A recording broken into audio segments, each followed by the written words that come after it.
Καλησπέρα κυρίες και κύριοι. Πριν από λίγες μέρες έκανε πρεμιέρα η ταινία «Η χαρά και η θλίψη του σώματος». Η νέα αυτή ταινία του σκηνοθέτη Ανδρέα Μπάντζη είναι ένα σύγχρονο κοινωνικό δράμα που εστιάζει στην προδοσία, τη φιλία, τον έρωτα και τη μοναξιά. Μαζί μας για να μας πούν πολύ περισσότερα έχουμε τη χαρά να φιλοξενούμε τον ίδιο τον σκηνοθέτη, τον φίλο Ανδρέα Μπάντζη. Ανδρέα, καλώς ήρθατε στην εκπομπή. Ευχαριστώ πολύ. Και το σκηνοθέτη, τον πρωταγωνιστή της ταινίας, τον φίλο Χάρη Αμπράζη. Καλώς ήρθατε, Χάρη. Νομίζω ότι για να δώσουμε. Καταρχήν να πω ότι είναι μια ταινία που αξίζει κάποιος να δει. Εγώ είχα την χαρά και την τιμή να δω την πρεμιέρα και αξίζουν κόσμος να το δει. Έτσι θέλω έτσι να δώσουμε, έτσι, αν θέλεις, και λίγο τροφή για συζήτηση, να πούμε λίγα λόγια για την υπόθεση της ταινίας. Ναι. Όπως είπες και εσύ στην αρχή, η ιστορία έχει ως θέμα της, αν θέλεις, την φιλία και την προδοσία ή την μη φιλία. Και φυσικά ένας άνθρωπος ο οποίος είναι μόνος, βλέπουμε τη μοναξιά του και το πώς ερωτεύεται αυτός ο άνθρωπος. Με δύο λόγια, η υπόθεση είναι η εξής. Ένα παιδί ο οποίος είναι πρόσφυγας, και αυτό είναι σημαντικό, ότι δεν ασχολούμαστε με το προσφυγικό ζήτημα, απλώς όταν τα παιδιά τα 14 ήταν γύρω στα 5-6 τους και προσφυγοποιούνταν, χάναν τον κόσμο. Κάποιους μεγάλους μπορεί να είχαν περιουσίες, μπορεί να είχαν, θέλεις, ανθρώπους, γείτονες κλπ.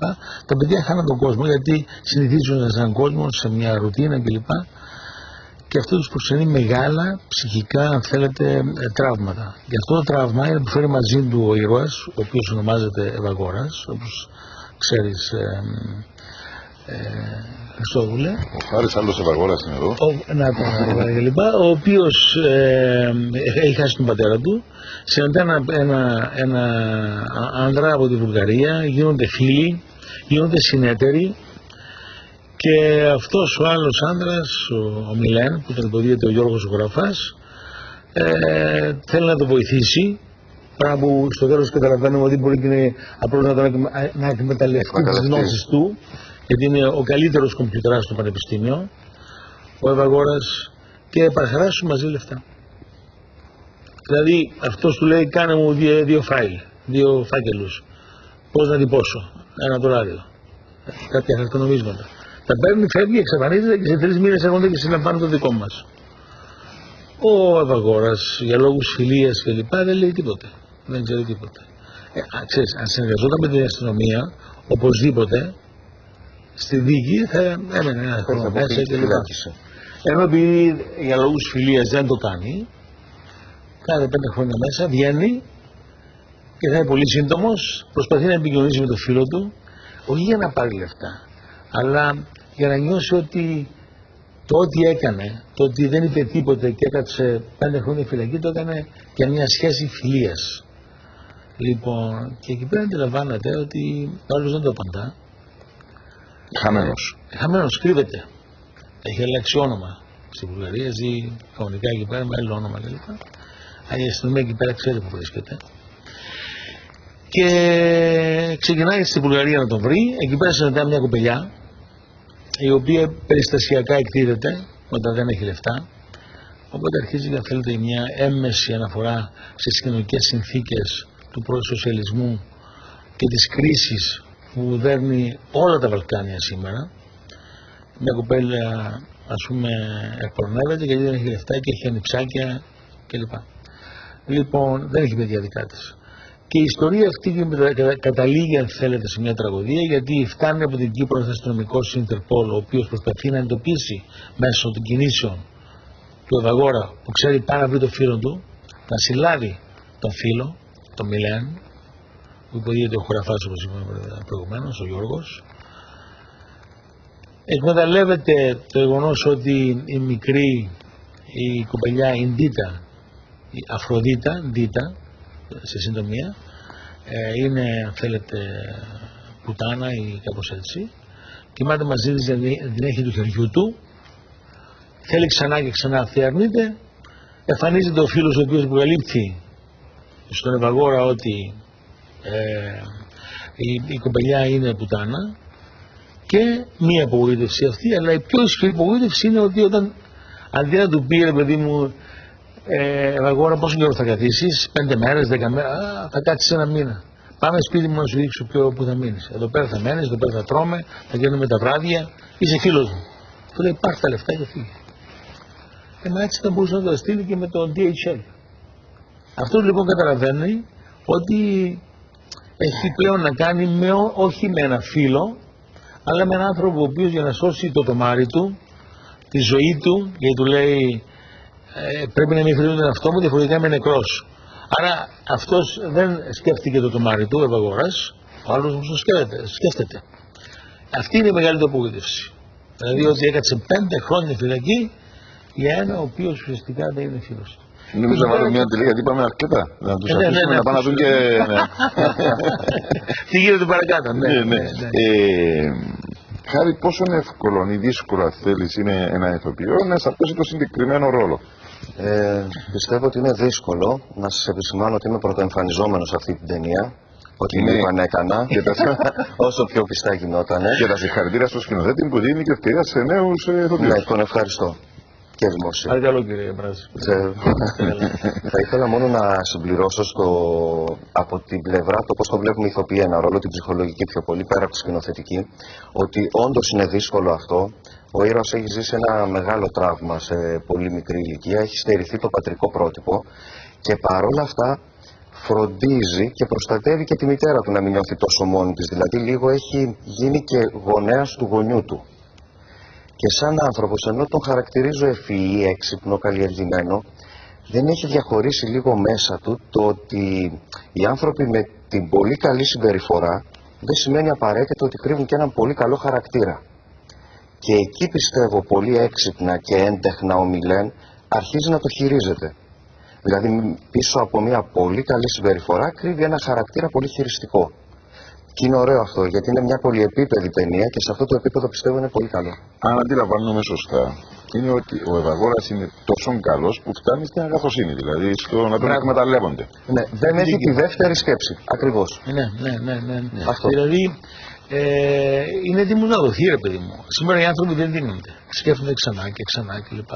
Αυτός δίνεται. Είναι αυτό που ακριβώς θα ρωτούσα. Υπάρχουν τέτοιοι άνθρωποι στην εποχή που ζούμε? Για να θυσιάσει από τη ζωή του 5 χρόνια για να καλύψει έναν, τέλος πάντων, φίλο να πούμε. Λοιπόν, εδώ πέρα λοιπόν μπαίνει το ερώτημα γιατί το κάνει αυτό. Ένα είναι το τραύμα που αναφέρει τόσο ωραία τώρα ο Χαρής, απουσίας πατέρα. Άρα ο Μιλέν είναι αυτό που θα λέγαμε στα αγγλικά father figure, δηλαδή το όραμα, το πρότυπο του πατέρα. Δηλαδή βρίσκει κοντά του έναν πατέρα, ρε φίλε, ο οποίος το βοηθάει να κάνει μια επιχείρηση μαζί, τον βοηθάει, του λέει πρέπει να σε βοηθήσω να ζεις σαν άνθρωπος, έλα μαζί μου κλπ. Δηλαδή ενδιαφέρεται για αυτόν. Τώρα μπορεί στην αρχή ο Μιλέν να ήταν και φίλος του, δεν ξέρουμε γιατί. Θυμάσαι ότι σε μια σκηνή δείχνουμε ότι καταλήγει στο νοσοκομείο εξαιτίας του. Ναι, του έχει σώσει τη ζωή, αυτό δεν το είπαμε, ότι σε ένα καβγά που γίνεται έχει μπει μπροστά και με κίνδυνο τη ζωή του σώζει τη ζωή λέγοντας του τρέξει να γλιτώσεις. Καταλαβαίνεις. Οπότε είναι μια ηθική υποχρέωση. Αν μπορεί να νιώθει και την υποχρέωση από το περιστατικό το συγκεκριμένο. Γι' αυτό ναι, αλλά είναι το τραύμα της προσφυγιάς, το τραύμα της απουσίας του πατέρα, η δυσκολία, αν θέλεις, με τα προσφυγιάς κλπ. Να είναι στα πόδια του κλπ. Όλα αυτά, μια που ζει με μια μητέρα που τον περιμένει, δηλαδή μια καταπληκτική ατμόσφαιρα στο σπίτι, έτσι. Λοιπόν, εγώ νομίζω ότι αυτός ο χαρακτήρας είναι αληθινός. Ζούμε μια εποχή που δυστυχώς ο πολιτισμός, ενώ οι ανθρώποι του πολιτισμού θέλουν να προσφέρουν, λόγω των άλλων συνθηκών οικονομικής κρίσης κτλ. Δεν μπορούν να προσφέρουν αυτά που μπορούν να προσφέρουν είτε λέγονται σκηνοθέτες, είτε ηθοποιοί, είτε. Ωστόσο, εσείς κάνετε μια μεγάλη απόπειρα και λαμβάνοντας υπόψη ότι τα γυρίσματα γίνονται και Κύπρο και Βουλγαρία. Ναι. Πόσο εύκολο ήταν αυτό, πού βρέθηκαν οι οικονομικοί πόροι, τι σημαίνει για εσάς, είναι ένα στοίχημα, τι είναι? Ναι, εγώ θα πω για τα γεγονότα και θα ήθελα να με ενδιαφέρει πάρα πολύ όταν ακούω το Χάρη να μιλά, πώς βλέπει τα πράγματα από διαφορετική σκοπιά. Τη σκοπιά ενός άμεσα ενδιαφερόμενου, ο οποίος αγάπησε την ταινία, έδωσε αυτά που έδωσε και θέλω να σας πω ότι εγώ για να πάρω το Χάρη που μην τον ακούτε τώρα και οι θεατές παρακαλώ να μην το λαμβάνουν υπόψη ότι μιλάει ελλαδικά, καλαμαρίστικα όπως λέμε στην Κύπρο κλπ. Τη διάλεκτο της Αθήνας, αλλά στην ταινία αν δεν το αποκαλύπτουμε ότι είναι Ελλαδίτης, όλοι πιστεύουν οι Ελλαδίτες ότι είναι Κύπριος, γιατί το κάναμε μήνες κάναμε δοκιμές, δηλαδή δούλεψε μαζί του άνθρωποι για να φτιάξει την προφορά την Κυπριακή κλπ. Όπως και ο Γιώργος Γραφάς σε άλλες ταινίες. Ναι. Όταν ήταν μόνο οι Κυπραίοι καταλάβαιναν κάπου τι εξέφευγε. Φαντάζομαι ότι εδώ στην Κύπρο οι άνθρωποι θα το καταλάβουν. Όπως και στην Ελλάδα, όταν κάνουμε ταινίες που αναφέρονται στην ελληνική επαρχία και είναι αλλιώς η ντοφιολαλιά. Να φέρω ένα παράδειγμα. Η καταγωγή μου είναι από την Καρδίτσα. Όταν είδα το I Love Καρδίτσα, μια πολύ ωραία και έξυπνη κομμωδία, ενώ όλοι οι φίλοι μου στην Αθήνα πιστεύαν, λέει, πώς είναι αυτό, μήπως έχουν ρίζες ή οτιδήποτε, όσοι ήμασταν από Καρδίτσα το καταλαβαίναμε. Απλά γενικά σε όλους όχι. Δηλαδή στην Αθήνα δεν το. Με ρωτήσαν από ποιο μέρος στην Κύπρο είμαι. Το τζε αυτά προσφέρει Δανέδα. Με προσπάθεια, ναι. Πρέπει στην πρόβα κλπ. Είναι μια χαρά. Για να έρθω λοιπόν πίσω, θα θέλω να ακούσω και το Χάρη μετά και θα μας πει. Είναι ενδιαφέρον, δεν έχω ακούσει ποτέ έτσι. Από τη σιωπημένα, ναι. Κοίταξε να δεις, Χριστόδουλε, ζούμε σε μια εποχή μεγάλης αγριότητας. Λοιπόν, και απανθρωπιάς. Ζούμε σε μια μικρή χώρα. Έτσι μας έσταξε ο Θεός εδώ. Λέω με τον συνθέτη της ταινίας, τον Βάσο Αργυρίδη, μια κουβέντα κάποτε, έσταξε μας ο Θεός στην Κύπρο. Τι να κάνουμε τώρα. Λοιπόν, αλλά εμείς ξέρουμε ότι η Κύπρος είναι ένα αρροντισμά του Παρισιού, μια γειτονιά του Παρισιού, ένα μικροραϊόν της Μόσχας. Καταλάβεις, είναι με τις 800.000. Αν λάβεις υπόψη λοιπόν για να γίνει μια ταινία και να φέρει τα λεφτά της πίσω, και ένας παραγωγός να βάλει λεφτά ξανά με αυτά τα λεφτά που πήρε πίσω για να κάνει μια νέα ταινία, χρειάζεται μια χώρα να έχει 40 με 50 εκατομμύρια. Δηλαδή μιλούμε για την Ευρώπη και την Ιταλία, την Ισπανία, την Αγγλία, τη Γαλλία και τη Γερμανία και εν δυνάμει Πολωνία και Ουκρανία και Ρωσία φυσικά. Όλες οι άλλες χώρες χρειάζονται χορηγούς, την κρατική χορηγία για να γίνει το σινεμά. Εγώ ακολουθώ μια πορεία, είναι η τέταρτη ταινία μεγάλου μήκους που έχω. Οι προηγούμενες ταινίες μου έχουν βραβευτεί με 21 βραβεία. Έχω πάρει, η Σφαιρή του Κόκορα πήγε στα Όσκαρ, ανακηρύχθηκε η καλύτερη ταινία της Ευρώπης το 1996 στη Βαρκελόνη. Όλες οι ταινίες μου έχουν βραβευτεί κλπ. Αυτή η ταινία ακολουθεί εκείνη τη γραμμή. Είναι απλώς πιο βατή αν θέλει στην ανάγνωσή της. Γιατί έχω πει παλιά εγώ ότι μια ταινία πρέπει να είναι όπως μια μιλιά. Ο πατέρας μου ο Μακαρίτης ή η μάνα μου που ζει μπορεί να πάει σε αυτήν την ταινία ή η μάνα σου Χριστόδουλε μου και να κόψει ένα μήλο, την αφήγηση. Τι ιστορία συμβαίνει, την ιστορία που λέγαμε προηγουμένως. Τώρα κάποιος αν έχει περισσότερες γνώσεις ψυχολογίας, ιστορίας, ψυχανάλυσης και βγάλει και άλλα πράγματα, είναι μια άλλη ιστορία. Είναι το δικαίωμα του κάθε θεατή να πάρει δώρα από μια ταινία κλπ. Τα γυρίσματα λοιπόν, εγώ τα οργάνωσα 8 χρόνια. 8 χρόνια. 8 χρόνια για να κάνω αυτή την ταινία, καταλαβαίνεις. Λοιπόν, μέχρι να βρω τα λεφτά, να γραφτεί το σενάριο. Το σενάριο γράφτηκε με την συμβολή, δηλαδή script editor μιας εξαιρετικής ζωσίδας σεναριογράφου και σκηνοθέτη εδώ, της Μαρίας Μοζάρ. Στην ταινία παίζουν και Ρώσοι, και μια Ρωσίδα ηθοποιός κλπ.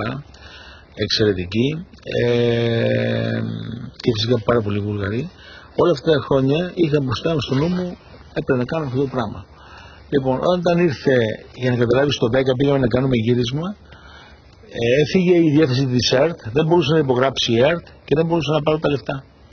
Και φύγαμε από εκεί πέρα χωρίς να κάνουμε γύρισμα. Είχαμε ανοίξει γραφεία, είχαμε κάνει τα πάντα, είχαμε βρει τους χώρους και ξαφνικά τα δάση που παίζουν σημαντικό ρόλο στην ταινία άρχισαν να απογυμνώνονται, να φέρουν τα κλαδιά. Φύγαμε και τα αφήσαμε όλα. Καταστροφή. 29 Δεκεμβρίου το 10 υπόγραψε η ΕΡΤ. Και αν ήταν ακόμα 2 μέρες θα έκανα τα λεφτά από τη Γιουριμάση, το Συμβούλιο της Ευρώπης. Τώρα πήγαμε εκεί πέρα. Είναι εξαιρετικά δύσκολο. Οδυνηρό. Όταν κάνεις ταινία στο εξωτερικό πρέπει να έχεις πάρα πολλά λεφτά. Δηλαδή δεν μπορεί να πάρεις την κάμερα όπως τώρα Χριστόδουλε, τα νεαρά παιδιά που παίρνουν μια κάμερα. Αν δεν πάμε να γυρίσουμε. Δεν γίνεται αυτό το πράγμα. Δηλαδή, να σκεφτείς ότι φτάνεις εκεί πέρα, πρέπει να έχεις ξενοδοχεία, που θα μείνεις, οι άνθρωποι όλοι πρέπει να πληρώνονται. Εγώ, για παράδειγμα, στην τελευταία εβδομάδα δεν είχα λεφτά να πληρώσω. Μάζεψα το συνεργείο, θυμάσαι Χάρη, στη σκηνή της επαγωγής, και τους είπα: παιδιά, σας πληρώνω 7 εβδομάδες χωρίς καθυστέρηση κλπ. Μου έχουν μείνει 5 μέρες, 6 μέρες, μια εβδομάδα.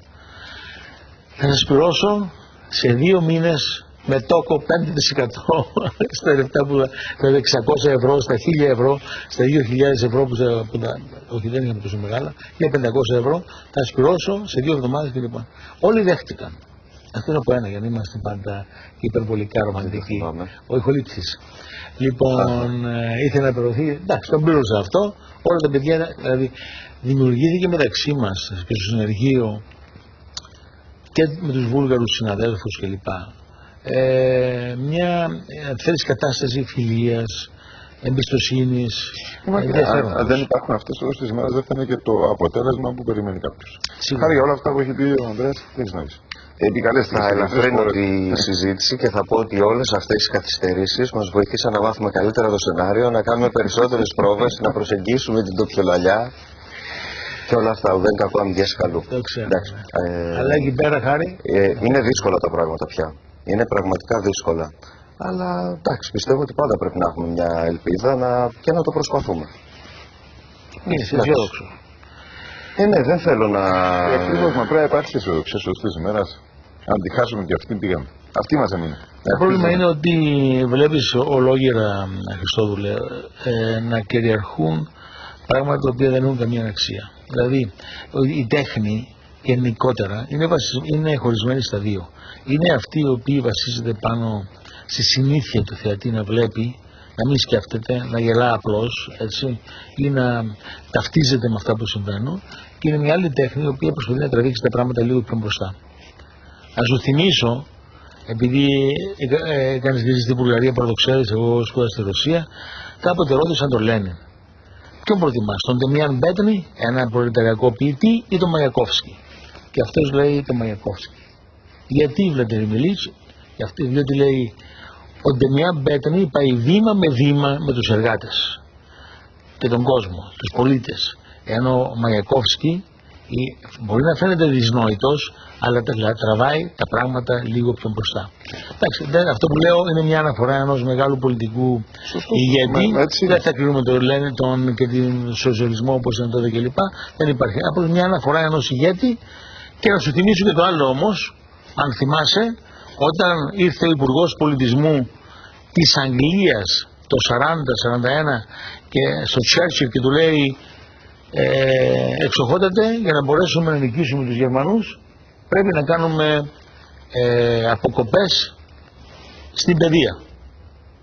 Και τότε ο Τσέρτσιλ βγήκε και του λέει: μα αν κάνουμε αποκοπές στην παιδεία, τότε γιατί να αγωνιστούμε? Σωστό. Δηλαδή, όμως η παιδεία και ο πολιτισμός είναι οι πρώτοι οι οποίοι δέχονται τα χτυπήματα. Σε αυτή την κατάσταση λοιπόν, τη σημερινή, την κοινωνικοπολιτική κλπ., βλέπεις ότι ο πολιτισμός κόβουν συνέχεια αυτόν τον πολιτισμό λεφτά. Παντού, όχι μόνο στην Κύπρο. Τα πράγματα είναι εξαιρετικά δύσκολα. Και επιβίωση, όχι μόνο έκφρασης, επιβίωση, γιατί μια μεγάλη χώρα θα δουν την ταινία πολλοί άνθρωποι, θα έρθουν κάποια λεφτά πίσω. Σε μια μικρή χώρα, όπως είναι η Κύπρος, που είναι ανύπαρκτη αν θέλετε κλπ., η Ελλάδα, η Πορτογαλία κλπ., είναι χώρες, η Ουγγαρία, είναι χώρες οι οποίες δεν μπορούν να εκφραστούν. Η Βουλγαρία για παράδειγμα. Εκτός από, αν πιστέψουμε λίγο στην ταινία, εκτός από την Κύπρο θα αποβληθεί κάπου αλλού?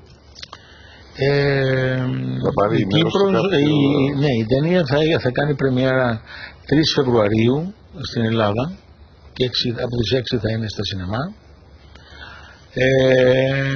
Θα παιχτεί στην Βουλγαρία, ελπίζω να παιχτεί στην Ιταλία, και αυτές τις μέρες συζητούμε με ένα world agent, δηλαδή παγκόσμιο διανομέα, για να λάβει την ταινία, να δούμε πώς θα γίνει παρακάτω. Τα πράγματα είναι δύσκολα, αλλά θα προσπαθήσουμε. Επειδή το έχω σαν αρχή και επειδή μια ταινία σημαίνει αρκετός κόσμος έχει εργαστεί σε αυτό και θέλω να κάνουμε αναφορά, θέλω να κάνουμε αναφορά και στους υπόλοιπους συντελεστές της εκπομπής. Πολύ σωστά. Ξεκίνα και αν ξεχάσει κάποιος, συμπληρώνεις. Καταρχάς πρέπει να πω για τους ηθοποιούς, ας πούμε. Οι ηθοποιοί είναι πάρα πολλοί.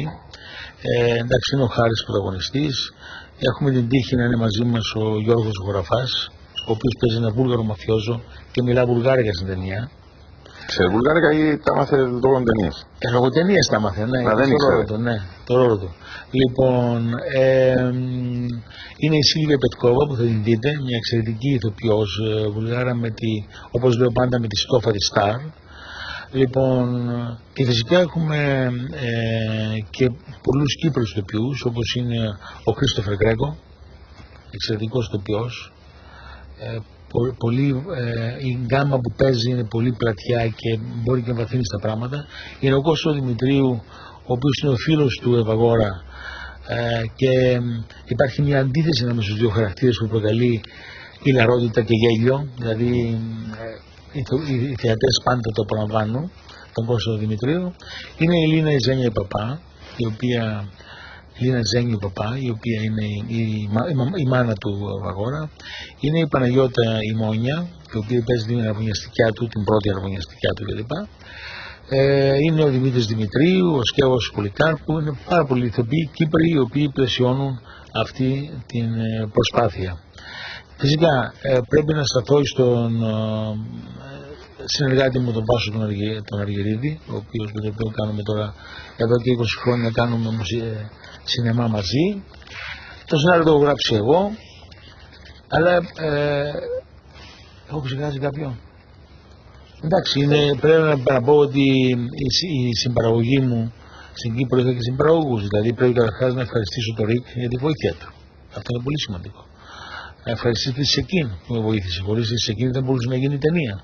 Έτσι, η παραγωγή είναι πολύ σημαντική, να μην μείνουμε στα καλλιτεχνικά μόνο. Αλλά και η μικρή συμπαραγωγή μου, όπως είναι η Soundbath του Μάρκο Λόπες, όπως είναι η Film Blades της Μόνικας της Νικολαίδου και του αδερφού μου του Γιώργου του Πάντζη, που με βοήθησαν εξαιρετικά. Είχα χορηγούς που με βοήθησαν, ο ΠΑΠ για παράδειγμα, η Cyprus Airways, η ΣΥΤΑ που μου χρωστάει εδώ με λεφτά. Λοιπόν, έχουν άλλα προβλήματα, τώρα θα λύσουν και θα... Και εσύ πρέπει να με δουν. Έχω δηλαδή πάρα πολλούς χορηγούς, συνεργάτες, βοηθούς για να γίνει αυτή η ταινία. Αυτό είναι το πιο... Και μιλάμε για μια ταινία που είναι 2,5 ώρες. Μια ώρα και 149 λεπτά. Αν θυμάσαι, Χριστόδουλε, στα 15 λεπτά βιδώνεσαι στην καρέκλα και δεν μπορείς πλέον να ξεκολλήσεις. Αυτή είναι το καλό με αυτή την ταινία. Καλή να προσθέσεις κάτι. Ήθελα μόνο να προσθέσω που λέγαμε για την κρίση, για το ότι δεν γίνονται δουλειές, ότι στις μέρες μας, καλώς ή κακώς, η ιστορία για πολύ κόσμο γράφεται και με τον κινηματογράφο. Σωστό.